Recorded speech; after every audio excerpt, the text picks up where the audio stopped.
Champions Cup round number 4, folks. Saracens against Lyon. They get the win. They go through to the next round. 39 points to 24. But was looking a little bit doubtful for a while. And there was a bunch of random stuff in this game, which I swear I've never seen quite happen before. Especially a few involving Owen Farrell, to be honest. But we'll go through the game, and you guys can let us know your thoughts. I said, earlier, I was expecting basically Saracens to run over this one. I know they were hurting from last week's performance where they got well beaten by Bordeaux. But, Lyon left a few players at home for this one. And I was just expecting Saracens to run away with it, basically. And it looked like it early. Saracens had all the ball, a bunch of phases, and looking to play fast. Like when they got a penalty, Funsale ends up tapping it from 7-8 metres out, and he's able to kind of scamper over for the first try. So 4 minutes, 5-0. Monty Ioane is off injured, so not looking great for Lyon. They've had virtually no ball. Saracens tap it again when they get a penalty. And then there's a moment which is a little bit of I don't want to say a wake-up call, but like a warning from Niniashvili when he intercepts an Owen Farrell pass that this guy is looking for an intercept, but there's an offside call to go back for, so there's no damage done for Saracens. But if the first time was the warning, apparently it wasn't heeded because he gets one on 14 minutes, Niniashvili. This time it's a Funsale pass.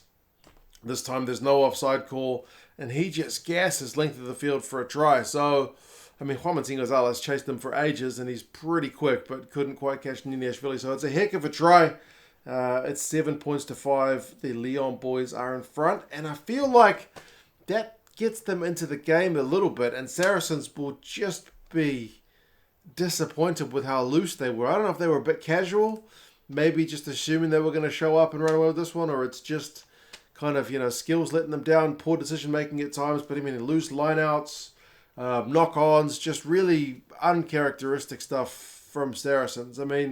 They almost conceded another try from a scrum move. Maracu went close, but Tompkins managed to just get a hand in there to force a knock-on. So, yeah, a little bit concerning from the Saracens guys when they're the home team is supposed to be, basically securing their passage through to the next round. But, they gave away an offside penalty. Lyon opted for it, the three-pointer, so 10 points to 5. Niniashvili had another line break, looking particularly dangerous, but Itoje manages to get in there and intercept the pass from Niniashvili before one of the Lyon guys can get a hand in it. So, he was unlucky not to get man of the match, to be fair, Itoje in this one. But, yeah, really, really dangerous stuff. Niniashvili kicks to 50-22, 5 metres out from the Saracens line. It's pretty insane stuff. But, turnover ball means Saracens don't concede any points. And then another 50-22, this time from Bourdon.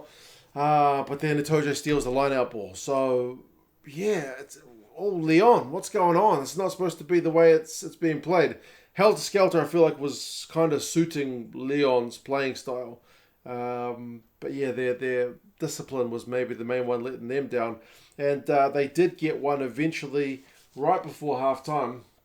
Maracu gets his first of 2. Quick ball, a few, quick carries up the guts, and yeah, they go over. So 17 points to 5 at half-time. Lyon are in front away from home against Saracens. They've had fewer run meters, 218 to Saracens 246. And Niniashvili, of those 218, has 122 of them. Many from the intercept, but not just from the intercept. Saracens have had 61% possession, but they've only managed 3 clean breaks to Lyon's 3 clean breaks. They've also dropped a bit more ball, 9-7. So, yeah, a little bit lacking that kind of clinical edge. Both lineouts have also had issues. Second half, though, starts with Itoje getting the try. So you're thinking, right, Saracens back on track, kind of the way it's supposed to be. Itoje had lost the ball a few phases earlier, but then Ben Earl had kind of managed to get it back for Saracens with a nice intercept. So, yeah, got them back into some nice field position, and then Itoje was able to finish it off. So 17-12. Surely the Saracens, having had a nice team talk to settle things down, will sweep away with it in the second half. Well, not really, because I mentioned stuff that I don't think I've ever seen before. Double charge down. Owen Farrell gets charged down by the Lyon loose head prop, regathers the ball, and then gets charged down by the lock. So, yeah, double charge down directly leads to Maracu's second try. It's a pretty soft one from a Saracens point of view, but a hell of a work rate from the Lyon boys, Kapoku, to get that second charge down. Goodness me. Big time handbags from that as well. And Niniashvili, maybe on the back of a big first half performance, was a little bit overzealous. Like there's the handbags are going on and it's settling down. He runs in, escalates things again, so he ends up conceding a penalty. The try is still given, but the side that conceded the try, Saracens, gets the restart with a penalty. So soft one to do that, unnecessary. But anyway, David Flatman said that he basically run all that way, so he felt like he had to push somebody, which is probably pretty apt. So 24-12, Lyon are in front. Double the score of the Saracens boys, but that's the final scoring of the game for the Lyon boys. The Saracens boys would not be done. Lyon conceded a penalty at the breakdown. Saracens kicked it, made it 15-24. Itoje gets his double from a maul try, which is also an unusual one, because usually the guy catching the line out then transfers the ball to the players following up. Usually it's the hooker. But Itoje just catches the ball, lands on the ground, and they just drive him over and he dots it down. So very quick maul action from the Saracens guys. Unusual, but whatever, it works. So catch and score, 24-22. Lyon under a lot of pressure. And then another one that's weird, and again involves Owen Farrell. He gets a penalty shot for touch blocked by just kicking it too low. So he's kicking for a 5 meter out, wanted to go for the maul. But the Lyon guys standing on the 5 meter line just put up their hands and blocked the kick. So they're not allowed to charge him down, but they're allowed to stand, the area where they're allowed to stand as close as they can. Yeah, bizarre. Very, very bizarre. So I don't think I've ever seen that before. But it happened. So it looked like it was a missed opportunity. But I mean, a minute later, they had another penalty. No mistake from that kick for touch. Saracens go through some phases. Cross kick gets charged down. Again, how many times did Owen Farrell get charged down on this one? A lot. But Lyon, yellow card warning. Farrell kicks a penalty, so 25-24. Saracens are in front. Alex Good kicks a bit for 50-22.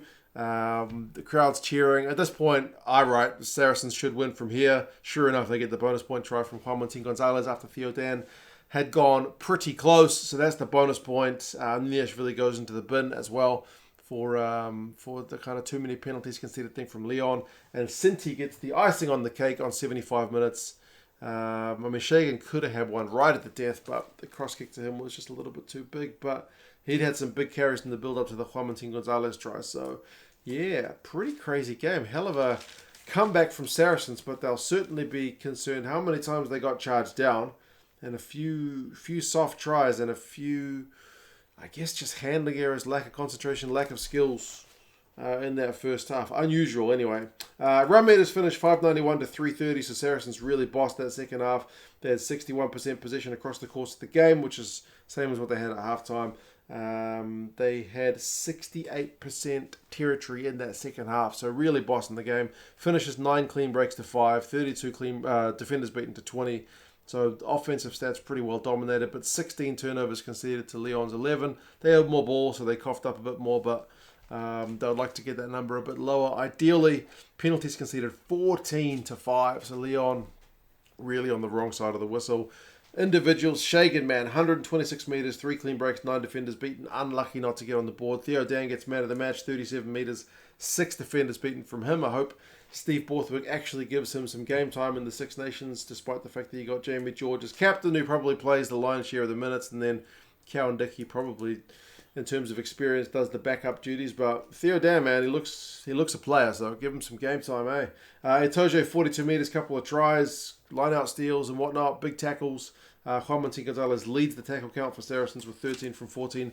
Niniashvili, at halftime he had 122 metres, full-time he had 124, so second half was a lot quieter, but he still finishes with 3 clean breaks, 2 defenders beaten. Kapoku had 15 from 16 tackles, which is a pretty good effort on a defending shift, line-out steal as well. But yeah, some Champions Cup action, which was a bit more lively and exciting than I had anticipated.